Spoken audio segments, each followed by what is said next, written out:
नमस्कार मु मनोज साहू आज आउ किछि कथा और कविता सहित आपण सामने आज कविताटी राजनैतिक पृष्ठभूमि पर आधारित।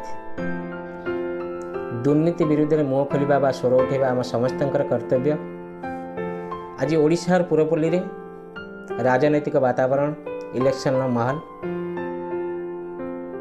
ये कविता माध्यम मोर प्रत्येक नागरिक मानकु संदेश आपण माने कौन से प्रलोभन न आसी निजे निजर उपयुक्त प्रार्थी चयन करंतु। आज मो कवितार शीर्षक राजनीति गोटे बेपार। आसन सुनिबा।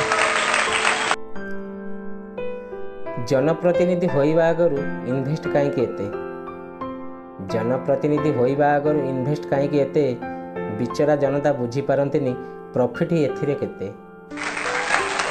जनप्रतिनिधि होइबा आगरु इन्वेस्ट काई के एते, बिचरा जनता बुझी पारंतिनी प्रॉफिट एथिरे केते। अयोग्य मानक इंदिरा आवास, अयोग्य मानक इंदिरा आवास गरीब नारे कुड़िया, अयोग्य मानक इंदिरा आवास गरीब नारे कुड़िया, आज भी गरीब सेई कुड़िया रे तथापि मो नेता बढ़िया। अयोग्य मानक इंदिरा आवास गरीब नारे कुड़िया, आज भी गरीब सेई कुड़िया रे तथापि मो नेता बढ़िया।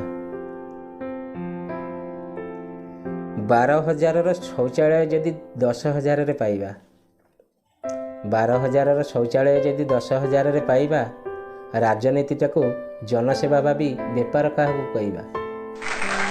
12,000 शौचालय जदि 10,000 रे पाइबा, राजनीतिटा को जनसेवा भावी बेपार क्या कहवा।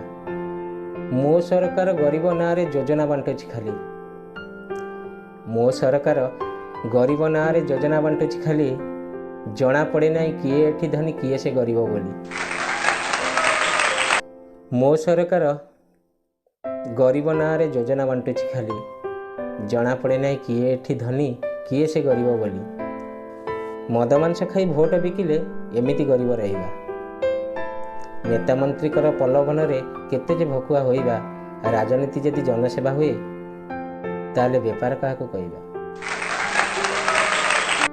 मद मांस खाई भोट बिकिले एमिति गरीब रहिबा, नेता मंत्री कर प्रलोभन रे केते जे भकुआ होइबा। राजनीति जदि जनसेवा हुए ताले बेपार क्या कहवा। धन्यवाद। आशा करी कविताटी निश्चय भल लागिबो। आगामी दिन नुआ नुआ कविता सहित आपण सामना को आसबि। से पर्यंत विदाय।